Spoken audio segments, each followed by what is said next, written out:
Hello every one. അപ്പോൾ media വണ്ണിൻ്റെ election India express ഇപ്പോൾ എത്തി നിൽക്കുന്നത് ബാംഗ്ലൂരാണ്.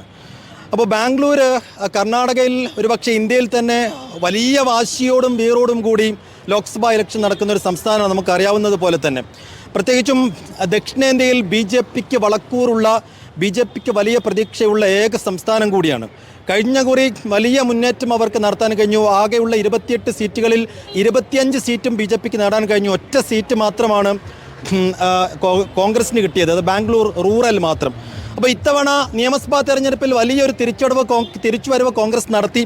അതിൻ്റെ ഒരു വലിയ ഊർജ്ജവും ആത്മവിശ്വാസവും ഒക്കെ കോൺഗ്രസിനുണ്ട്.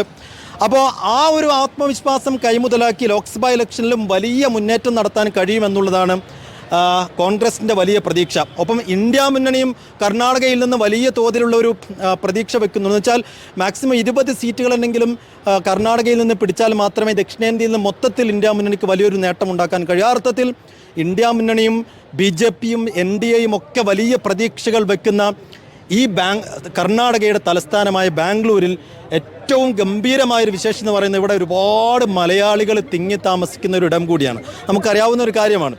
അതായത് ഇഷ്ടംപോലെ ആളുകൾ ബിസിനസ് മേഖലയിലും താമസിക്കാനും പഠിക്കാനും ഒക്കെയായി പതിനായിരക്കണക്കിന് മലയാളികളുള്ള സ്ഥലമാണ്. അപ്പോൾ ഒരു ഇലക്ഷൻ വിശേഷങ്ങളുമായി ഇലക്ഷൻ ഇന്ത്യ എക്സ്പ്രസ് ബാംഗ്ലൂരിൽ എത്തുമ്പോൾ ഈ മലയാളികളുടെ വിശേഷങ്ങൾ തിരക്കാതെ അറിയാതെ നമുക്ക് പോകാൻ കഴിയില്ല. അതുകൊണ്ട് നമുക്ക് അവരുടെ വിശേഷങ്ങളിലേക്ക് പോകാം. എന്താ പേരിക്കാട് പേരെന്താ? എൻ്റെ പേര് റഹീം ചാവശ്ശേരി. റഹീം ചാവശ്ശേരി. എവിടെയാണ് നാട്ടിൽ? കണ്ണൂർ. കണ്ണൂർ എവിടെയാ? കണ്ണൂർ കണ്ണൂർ മണ്ഡലമാണല്ലേ? കണ്ണൂർ മണ്ഡലം. എന്താണ്? സുധാകരൻ്റെ മണ്ഡലമാണ്. അപ്പോൾ സുധാകരൻ്റെ മാത്രമല്ല MB ജയരാജൻ്റെയും കൂടി മണ്ഡലമാണ് അല്ലേ?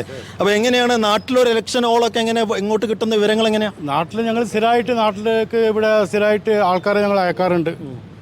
ഇനി വോട്ട് ചെയ്യാൻ പോകും? 10-30 ബസ് നാട്ടിൽ കേരളത്തേക്ക് അയക്കാറുണ്ട് സ്ഥിരമായിട്ട്. എന്താ കണ്ണൂർ ട്രെൻഡ് എങ്ങനെയാ? കണ്ണൂർ സ്ഥിരമായിട്ട് സുധാകരൻ തന്നെ വരും തീർച്ചയായും. പക്ഷെ ഇച്ചിരി കടുപ്പാന്ന് തോന്നുന്നു അല്ലേ? എങ്ങനെയാ? ഇല്ല, സുധാകരൻ തീർച്ചയായും വരും. ജയിക്കും. എത്ര വോട്ടിന് ജയിക്കും? മിനിമം 14,000 വോട്ടിന് ജയിക്കും.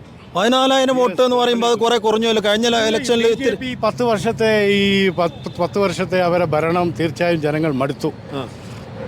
ജനങ്ങൾ ബുദ്ധിമുട്ടിലാണ് ഉള്ളത്. അല്ല, MB ജയരാജേട്ടനൊക്കെ ഇറക്കുമ്പോൾ CPM അവിടെ വലിയൊരു ഫൈറ്റ് നടത്തുന്നുണ്ട്. അപ്പോൾ ഒരു 14,000 എന്ന് നിങ്ങൾ തന്നെ പറയുമ്പോൾ ഒരു പക്ഷേ അതൊരു നല്ല ഫിഗർ അല്ല.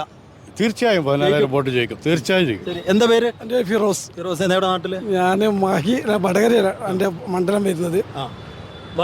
വടകരയാണ്. ഒരു വടകരക്കാരനെ കിട്ടിയിട്ടുണ്ട്. ഒരുപാട് വടകരക്കാർ ഇവിടെ ഉണ്ട് കേട്ടോ.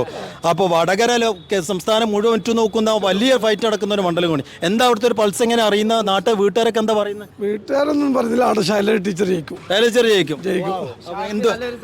എന്തുകൊണ്ട് ശൈല ടീച്ചർ ജയിക്കും? അല്ല, ശൈല ടീച്ചർ മന്ത്രിയായ സമയത്തുള്ള നല്ല കാര്യങ്ങൾ ചെയ്തിട്ടല്ല ജനങ്ങൾക്ക് അത്ര ബോധ്യമുള്ളൊരു സ്ഥാനാർത്ഥിയാണ്. കണ്ണൂര് ടഫാണ്, കോമ്പറ്റീഷനാണ്. അതെ, അവിടെ കൂടുതൽ ചാൻസ് UDF-നാണ്. ഞാൻ അടിസ്ഥാനപരമായി UDF കാരനല്ല. ഇതുവരെ കാലങ്ങളായി LDF-ന് വോട്ട് ചെയ്തിരുന്ന ആളായിരുന്നു.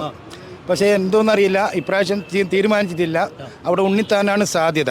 ഉണ്ണിത്താൻ ഇപ്പോൾ കഴിഞ്ഞ കൊല്ലം ജയിച്ചതിൻ്റെ എക്സ്പീരിയൻസ് ഉണ്ട്. പാർലമെൻറ്റിൽ നല്ല പ്രകടനം കാഴ്ചവെച്ചതിൻ്റെ എക്സ്പീരിയൻസ് ഉണ്ട്. അപ്പോൾ മൂപ്പരൊരു ജനകീയനാണ്. അതുകൊണ്ട് ഉണ്ണിത്താൻ തന്നെ വരാവുന്നതാണ്. എന്താ കോഴിക്കോട് MK രാഘവൻ 5ാം തവണ അല്ലേ? 5ാം തവണ നിൽക്കുന്നു.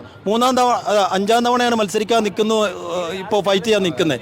പിന്നെ എളമരം കരിയും വരുന്നു. എന്താണ് അവിടുത്തെ ഒരു ഓളം എങ്ങനെയാണ്? അവിടെ നോർമലായിട്ട് രാഘവേട്ടൻ ജയിച്ചു പോകുന്ന സ്ഥലമാണ്. നല്ല വികസനമാണ്. നോർമലായിട്ട് ജയിച്ചു പോകും രാഘവേട്ടൻ. ഈ പ്രാവശ്യവും രാഘവേട്ടൻ. എളമരം കരീമിനെ ഇറക്കിയതുകൊണ്ട് കാര്യം ഉണ്ടാവില്ല. ഇല്ല, എളമരം കരീം ഇതിന് മുൻപും മത്സരിച്ചിരുന്ന് തോറ്റുപോയിക്കാണ്. രാഘവേട്ടൻ ജയിച്ചു പോകും. കേരളത്തിൽ സെൻട്രലിൽ BJP വന്നതിന് ശേഷം ഒരു പ്രത്യേക ജോണറിലേക്ക് മതേതരത്വം മാറിയിട്ടുണ്ട്. നിയമസഭയ്ക്ക് എപ്പോഴും LDF-ന് അനുകൂലവും ലോക്സഭ എപ്പോഴും UDF-ന് അനുകൂലമായിരിക്കും. അതേ ഇത് തന്നെ ഇപ്പോഴും പ്രതിഫലിക്കും. കാരണം എന്തൊക്കെയോ പ്രതീക്ഷിക്കുന്നുണ്ട്. കോൺഗ്രസിനൊന്നും ചെയ്യാൻ പറ്റിയിട്ടില്ലെങ്കിലും അവരെ സെൻട്രലിലേക്ക് അയച്ചു കഴിഞ്ഞാൽ എന്തൊക്കെയോ നടക്കും എന്നുള്ളത് കേരളത്തിന് പ്രതീക്ഷിക്കുന്നുണ്ട്. നിയമസഭ അതേപോലെ തന്നെ LDF ആയിരിക്കും എന്നും ഒരിക്കലും കോൺഗ്രസ് ജയിക്കാൻ പോകുന്നില്ല. അപ്പം ഇപ്പോഴും നമ്മുടെ മണ്ഡലത്തിൽ ഷാഫി ജയിക്കുന്ന ഇടതുപക്ഷ അനുഭാവിയാണ്. ടീച്ചർ ഇഷ്ടമാണ്. പക്ഷേ ഷാഫി ജയിക്കുന്നതാണ് എൻ്റെ അഭിപ്രായം. എല്ലാവർക്കും ഒരിക്കൽ കൂടി നന്ദി അറിയിക്കുകയാണ്. ബാംഗ്ലൂരിൽ നിന്നും മുഹമ്മദ് അബ്ബാസിനൊപ്പം election India Express, Media one.